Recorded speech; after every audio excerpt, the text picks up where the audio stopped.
హిమాలయాస్లో ఉండే ఈ కైలాస పర్వతం ఎవరూ ఎక్కని ఒక పవిత్ర పర్వతం. కానీ లక్షల మంది రోజు పూజిస్తుంటారు.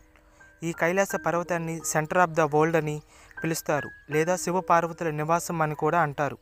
ఈ పర్వతం నుండి వేరే ప్రపంచాలకి వెళ్ళొచ్చని కూడా చాలామంది నమ్ముతున్నారు. అయినా ఈ పర్వతం చుట్టూ చాలా మిస్టరీస్ దాగి ఉన్నాయి. అవన్నీ ఈరోజు డీటెయిల్గా తెలుసుకుందాం రండి.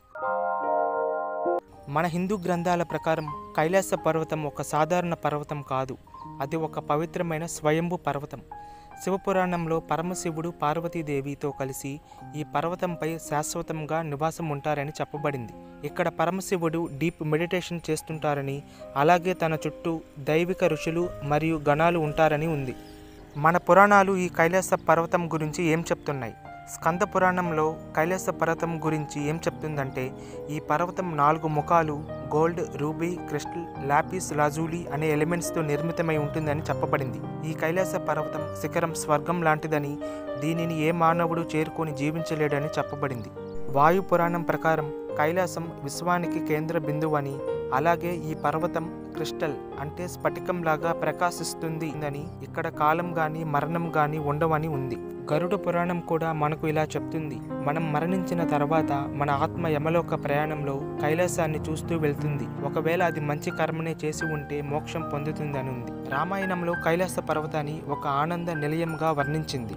మహాభారతంలో కూడా కైలాస పర్వతం గురించి ఉంది. పాండవులు వనవాసంలో ఉన్నప్పుడు వేదవ్యాసుడు పాండవులను అస్త్రశస్త్రాలను సంపాదించుకోవాలని సలహా ఇస్తాడు. అప్పుడు అర్జునుడు హిమాలయాల్లోకి వెళ్లి కైలాస పర్వతం దగ్గర శివుడికి తపస్సు చేసి శివుడి దగ్గర పాశుపతాస్త్రం పొందుతాడు. ఇలా హిందూ పురాణాల్లో చాలా సంఘటనలు ఉన్నాయి కైలాస పర్వతం గురించి. వ్యాసుడు, మార్కండేయుడు, నారదుడు వంటి ఋషులు కైలాసాన్ని సందర్శించినట్టు కూడా ఉన్నాయి. వీటిలో లంకాధిపతి అయిన రావణాసురుడు కైలాస పర్వతాన్ని ఎత్తడానికి ప్రయత్నించిన కథ చాలా మందికి తెలిసే ఉంటుంది. ఒకరోజు రావణాసురుడు పుష్పక విమానంలో వెళ్తూ ఉండగా కైలాస పర్వతం వద్ద ఆ విమానం ఆగిపోతుంది. అప్పుడు రావణాసురుడు ఎందుకు ఈ పుష్పక విమానం ఈ పర్వతం దగ్గర పని చేయట్లేదని కైలాస పర్వతం దగ్గరికి వెళ్తాడు. అప్పుడు నందిదేవుడు రావణాసురుడితో, ఈ కైలాస పర్వతం పైన శివుడు తాండవం చేస్తున్నారు, ఇక్కడికి ఎవరూ రాకూడదని మర్యాదగా చెప్తాడు. కానీ రావణుడు వినకుండా వెళ్లి కైలాస పర్వతాన్ని ఎత్తడానికి ప్రయత్నిస్తాడు. అది గమనించిన శివుడు తన ఒక వేలుతో పర్వతాన్ని తొక్కుతాడు. దాంతో ఆ పర్వతం కింద రావణుడు ఇరుక్కుపోతాడు. తాను తప్పు తెలుసుకున్న రావణాసురుడు 1000 సంవత్సరాలు శివతాండవ స్తోత్రం భక్తితో పాడుతూ శివుడిని ప్రసన్నం చేసుకుంటాడు. అలాగే శివుడి దగ్గర వరాలు కూడా పొందుతాడు. అలాగే ఈ కైలాస పర్వతం దగ్గరలోనే కుబేరుడి అలకా నగరం ఉందని పురాణాల్లో ఉంది. ఈ పర్వతం హైట్ 6638 మీటర్లు ఉంటుంది. ఇది టిబెటిన్ ప్రాంతంలో ఉన్న మిగతా పర్వతాల కంటే చిన్నదే. అయినా పర్వత శిఖరాన్ని ఎవరూ అధిరోహించలేదు. కానీ బుద్ధిస్ట్ మాంక్ అయిన మిలరేప మాత్రమే కైలాస పర్వతం అధిరోహించాడని కొంతమంది చెప్తున్నారు. కైలాస పర్వతం యొక్క 4 ముఖాలు దిక్సూచి యొక్క 4 దిశలను సూచిస్తుంది. వేదాల ప్రకారం ఈ పర్వతం స్వర్గం మరియు భూమి మధ్య ఒక కనెక్షన్ అని, అలాగే హిందూ మతం, బౌద్ధ మతం, జైన మతం యొక్క అనుచరులు ఈ కైలాస శిఖరాన్ని స్వర్గానికి ప్రవేశ ద్వారంగా నమ్ముతారు. పాండవులు ద్రౌపదితో పాటు ఈ శిఖరాన్ని ఎక్కేటప్పుడు వాళ్ళలో ఒక్కొక్కరుగా పడిపోతారు. చివరికి ధర్మరాజు ఒక్కడే శిఖరాన్ని చేరుకొని మరణించకుండా స్వర్గానికి వెళ్తాడు. కైలాస పర్వతం దగ్గర మన మానవ మెదడుకు అంతు చిక్కని ఒక దైవ శక్తి ఉంది.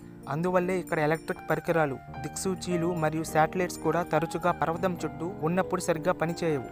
ఈ పర్వతం సౌత్ సైడ్ నుంచి చూస్తే మనకు ఓం సింబల్ కనిపిస్తుంది. పర్వతంపై నుండి కనిపించే భారీ మంచు ద్రోణి మరియు హారిజంటల్ రాక్ ఫార్మేషన్స్ ఈ ఓం సింబల్ ని ఏర్పరుస్తాయి.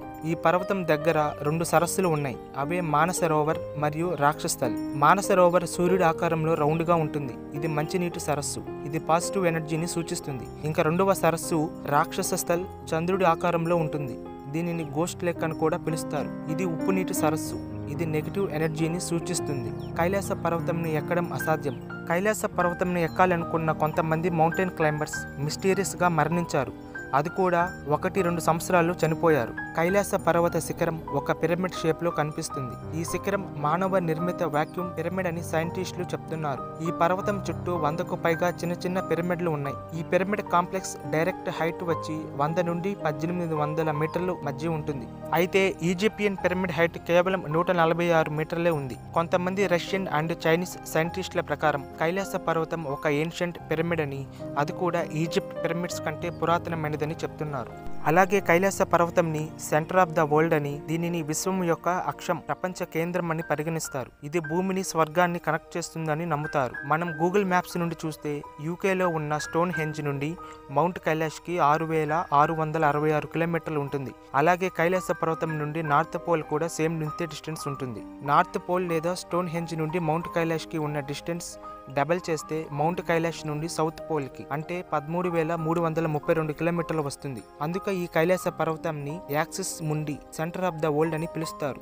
4 ఏషియన్ రివర్స్ అయిన సింధు, సెట్లెజ్, కర్నలి, బ్రహ్మపుత్ర నదులు కైలాస మానసరోవరం నుండి జన్మించాయి. ఈ 4 నదులు ఒకే సమయంలో బయలుదేరి వేరువేరు దిశల్లో ప్రయాణించాయి. 10,000 మైళ్ళు ప్రయాణించిన తర్వాత అవి ఒకే గమ్యస్థానానికి అంటే ఇండియన్ ఓషన్లో కలిసిపోతాయి.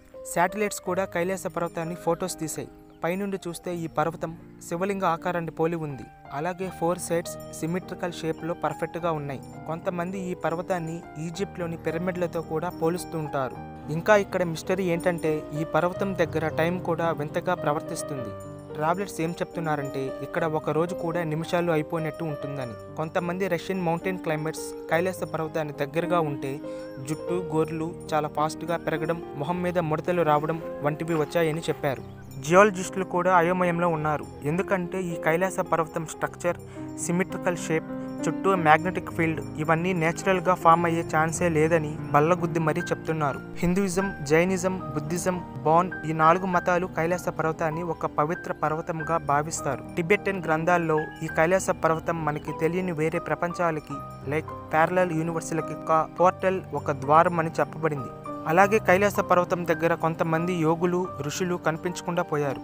ఈ కైలాస పర్వతం ఒక మాయా నగరమైన శంబాలా నగరానికి దారి అని కూడా నమ్ముతున్నారు. ఈ నగరంలో మన మానవుల కంటే అడ్వాన్స్డ్ జీవులు లైక్ సప్త చిరంజీవులు, ఋషులు ఇక్కడే ఉంటారు. సాంస్క్రిట్ లో శంబాలా అంటే శాంతి ప్రదేశం అని. ఈ శంబాలా నగరం హిమాలయాల్లోనే ఉంది. కానీ ఈ నగరం సాధారణ మానవుల కంటికి కనిపించదు. శంబాలా నగరంకి చేరుకోవాలంటే స్వచ్ఛమైన హృదయం, ఆధ్యాత్మికత ఉండాలి. ఈ కలియుగంలో అవి ఎవరికీ ఉండవు. అందుకే అక్కడికి చేరుకోవడం దాదాపు అసాధ్యమనే చెప్పొచ్చు. కొన్ని కథనాల ప్రకారం ఈ శంబాలా నగరం నుండి వేరొక ప్రపంచాలకి వెళ్ళొచ్చని చెప్తున్నారు. మన పురాణ గ్రంథాలు ఏం చెప్తున్నాయంటే ఈ శంబాలా నగరంలో కల్కి భగవానుడు ఒక బ్రాహ్మణ కుటుంబంలో జన్మిస్తాడు. తను ఒక మండుతున్న కత్తిని పట్టుకొని తెల్లని గుర్రంపై స్వారీ చేస్తూ శాంతితో కూడిన ఒక కొత్త శకాన్ని ప్రారంభిస్తాడు. అదే సత్యయుగం. శివపురాణం ప్రకారం కైలాసంలో మరణించే వాళ్ళు అన్ని పాపాల నుండి మరియు పునర్జన్మల నుండి విముక్తి పొందుతాడని ఉంది. హిందూ సాంప్రదాయంలో కైలాస పర్వతాన్ని పరిక్రమ అంటే కాలినడకన చుట్టి రావడం వలన జీవితంలోని అన్ని పాపాలను తొలగిస్తుందని చెప్తారు. అలా 108 పరిక్రమాలు పూర్తి చేయటం వల్ల మోక్షం లభిస్తుంది.